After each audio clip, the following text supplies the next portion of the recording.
اللهم صل على محمد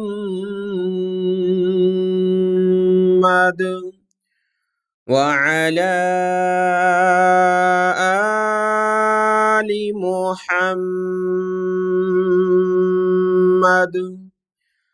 السلام علیکم ورحمۃ اللہ وبرکاتہ۔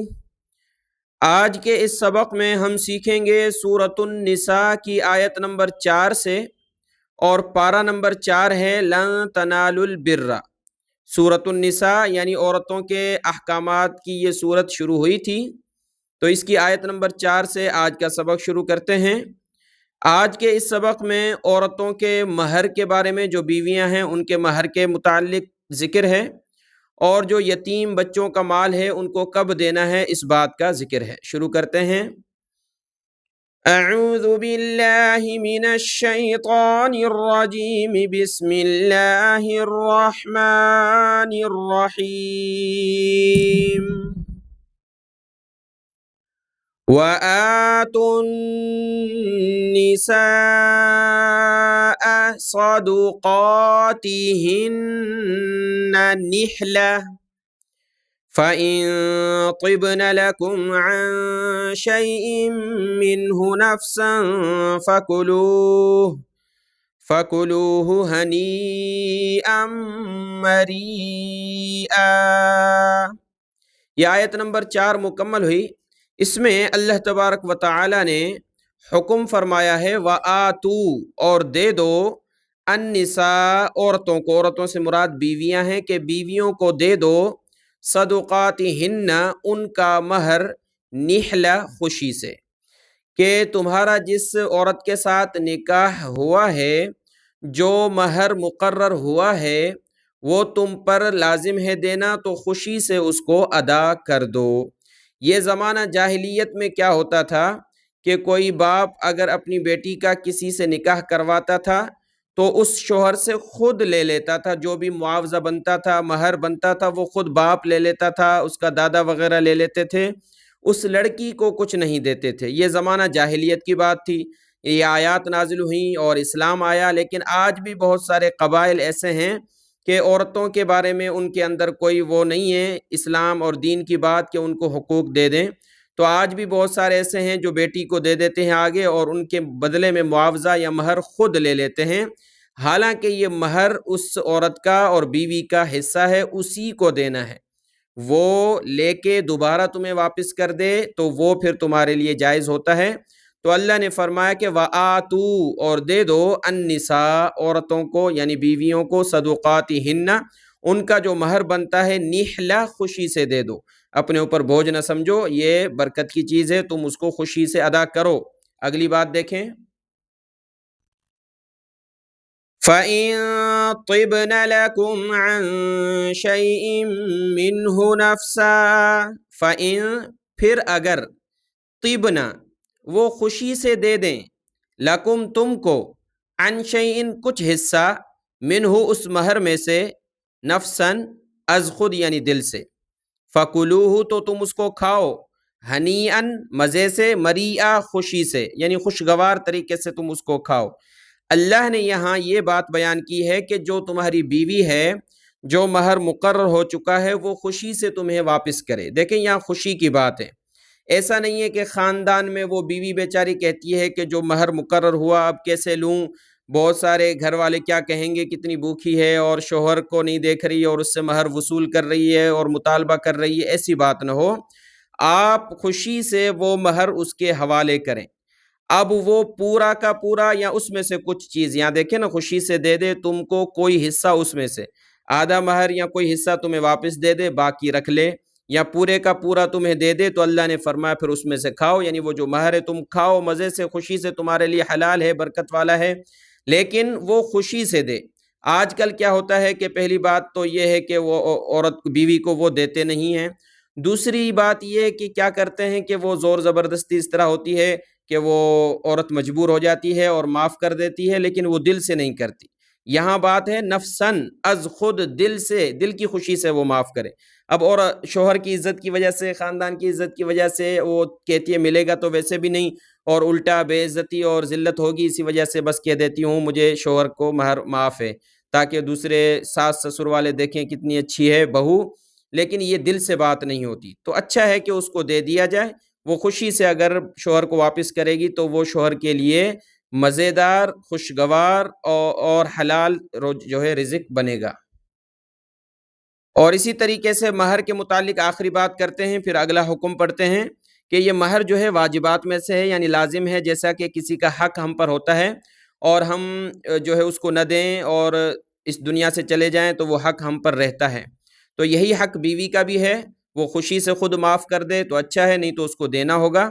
اور ہم نے دیا نہیں اور اس نے معاف بھی نہیں کیا تو یہ حق ہمارے اوپر لازم رہتا ہے۔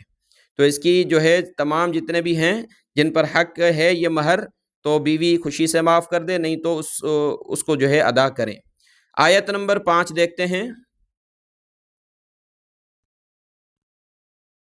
وَلَا تُؤْتُوا السُّفَهَاءَ أَمْوَالَكُمُ الَّتِي جَعَلَ اللَّهُ لَكُمْ قِيَامًا وَارْزُقُوهُمْ فِيهَا وَاكْسُوهُمْ وَقُولُوا لَهُمْ قَوْلًا مَّعْرُوفًا۔ دیکھیں پیچھے بات ہم نے پڑھی تھی یتیموں کے مال کے بارے میں، کہ یتیموں کا مال اپنے پاس رکھو، حفاظت سے رکھو،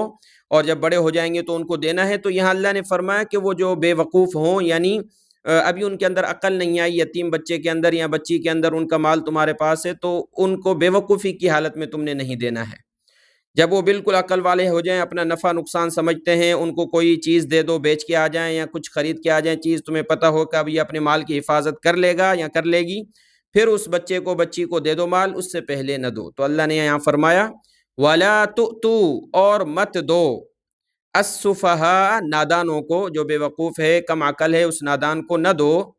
اموالکم، اپنا تمہارا مال، التی، یعنی تمہارا وہ مال، التی، جس مال کو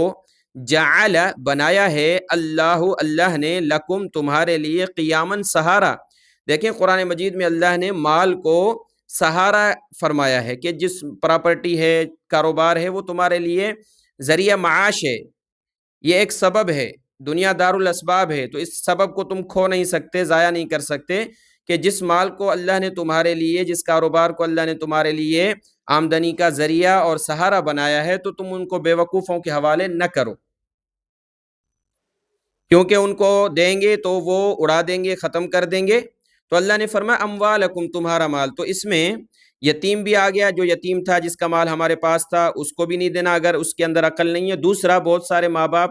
خوشی میں آ کر کے اپنی اولاد کو اپنی زندگی میں دے دیتے ہیں، ٹھیک ہے، آپ اپنی زندگی میں اپنی اولاد کو تب دیں جب وہ اپنے پاؤں پہ کھڑے ہو جائیں اور نفع نقصان سمجھتے ہیں، ایک پائی بھی ضائع نہیں کریں گے تو ان کو دے دو۔ نہیں تو بہت سارے ماں باپ اپنی زندگی میں ان کو دے دیتے ہیں، وہ پھر اپنی بیویوں کے ساتھ دوسرے کاروبار شروع کر دیتے ہیں، دوسرے شہروں میں شفٹ ہو جاتے ہیں، یہی ماں باپ بوڑھے ہو جاتے ہیں، پھر ان کے محتاج بنتے ہیں۔ تو بھائی اللہ نے جس مال کو، جس پراپرٹی کو تمہارا سہارا بنایا تھا، تو تمہیں اپنی زندگی میں ان کو دینے کی کیا ضرورت تھی، جب تمہارے مرنے کے بعد تو ویسے ہی ان کے پاس جانا ہے۔ تو اسی لیے ماں باپ کو اپنے مال میں سے، اور اسی طریقے سے یتیم کا مال جو ہے اس میں یہ تمام چیزیں دیکھنی ہیں، اور اللہ کے کلام میں ساری باتیں موجود ہیں۔ تو تم اپنا وہ مال جو اللہ نے تمہارے لیے سہارا بنایا ہے وہ نہ دو بے وقوفوں کو۔ وَارْزُقُوهُمْ فِيهَا وَاكْسُوهُمْ وَقُولُوا لَهُمْ قَوْلًا مَّعْرُوفًا، اور کھلاتے رہو ان کو اس میں سے، اور پہناتے رہو اس میں سے، اور ان کو کہو اچھی بات۔ یعنی جو یتیم ہے، ابھی اس کے اندر عقل نہیں آئی، تھوڑی عمر تو زیادہ ہو گئی، لیکن ابھی وہ بے وقوف یہ مال دیں گے تو ضائع کر دے گا، تو اس کے مال میں سے اس کو کھلاتے رہو، کپڑا پہناتے رہو، اور ان کو اچھی بات کہتے رہو کہ بھئی یہ تمہارا مال ہے، جیسے ہی تمہارے اندر ایک طرح سے ہوشیاری آئے گی اور تم بڑے ہو جاؤ گے تو تمہیں یہ مال دے دیں گے۔ تو یہ یتیم کی بات ہے۔ اسی طریقے سے اگر اپنی اولاد ہے، تو اگر تمہارے پاس مال اتنا ہے کہ اپنے ہی مال میں سے تم ان کی پرورش کر سکتے ہو، جیسے کہ بہت ساری فیملیاں ایسی ہیں کہ بچہ شادی شدہ ہو گیا پھر بھی باپ کے ساتھ رہ رہا ہے، اور باپ اس کو اللہ کے خزانے اور اللہ کے رزق میں سے دے رہا ہے، کھلا رہا ہے، پلا رہا ہے، گھر میں ٹھہرا رہا ہے، تو کوئی بات نہیں، ان کو کھلاتے رہو، پہناتے رہو، لیکن ان کو کہتے رہو تمہارا ہی ہے مال، اس میں کوئی شک نہیں۔ تو یتیم کے بارے میں خاص طور پر یہاں ہے کہ ان کو کھلانا ہے اس مال میں سے اور پہنانا ہے اور ان کو اچھی تسلی دینی ہے۔ آیت نمبر 6 میں اللہ نے فرمایا کہ جب وہ نکاح کی عمر کو پہنچ جائیں یعنی بڑے ہو گئے، اب ان کی تم آزمائش کر لو کہ بھائی اب ان کو پیسے یعنی ان کا جو حصہ تھا یتیم کا یہ دے دینا ہے، تو ان کی تم آزمائش کرو۔ وَابْتَلُوا الْيَتَامَى حَتَّى إِذَا بَلَغُوا النِّكَاحَ، ابتلو یعنی آزمائش کرنا ہوتا ہے، تم ان کو پرکھو، آزمائش کرو یتیموں کی،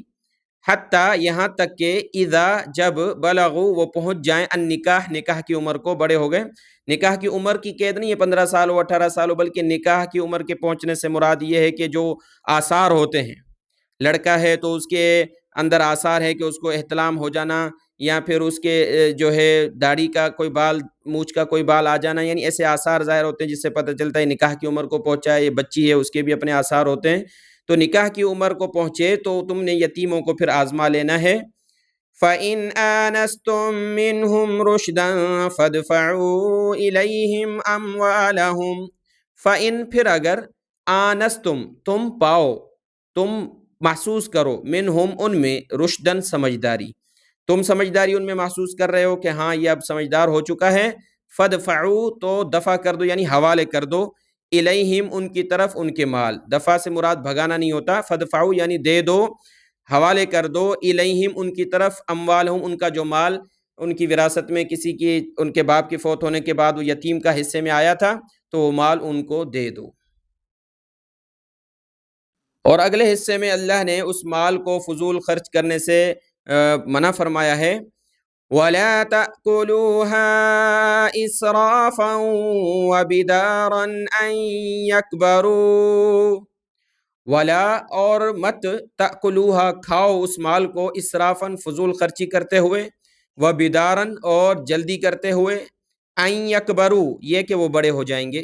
یتیم کا مال تمہارے پاس ہے اس ڈر سے کہ بڑے ہو جائیں گے، ان کو دینا ہوگا، ان کا اختیار ہو جائے گا اس پراپرٹی پر،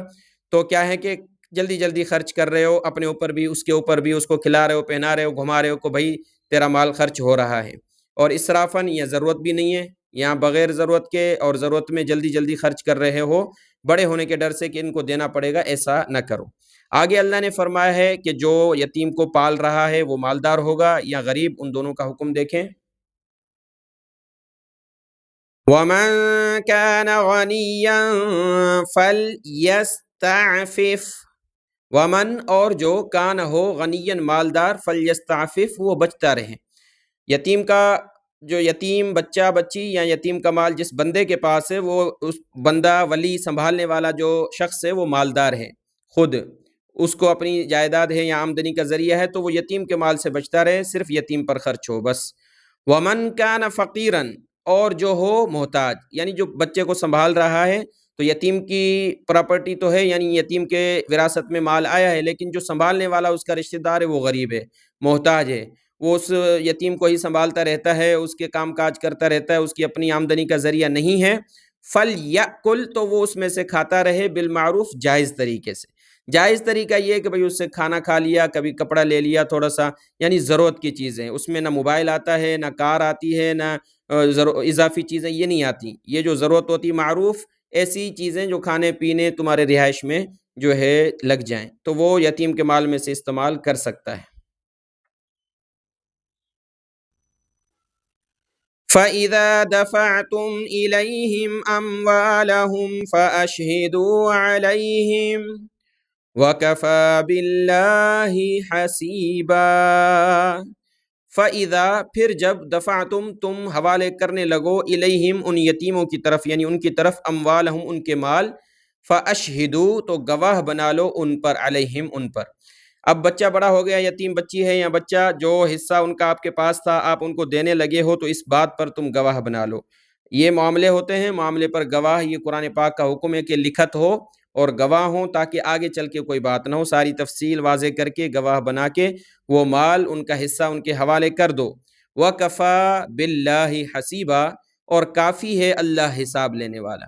کچھ چھپاؤ گے، خیانت کرو گے، گواہ ہو نہ ہو، اللہ کو پرواہ نہیں، اللہ تو حساب لینے والا ہے، تو اچھی بات ہے کہ تم دیانت داری کے ساتھ یہ کام کرو۔ آیت نمبر 6 مکمل ہوئی ہے، آگے ہے آیت نمبر 7 میں وراثت کے حصے کے بارے میں تفصیل ہے یہ انشاءاللہ اگلے سبق میں پڑھیں گے. دعاؤں میں یاد. السلام علیکم ورحمۃ اللہ وبرکاتہ.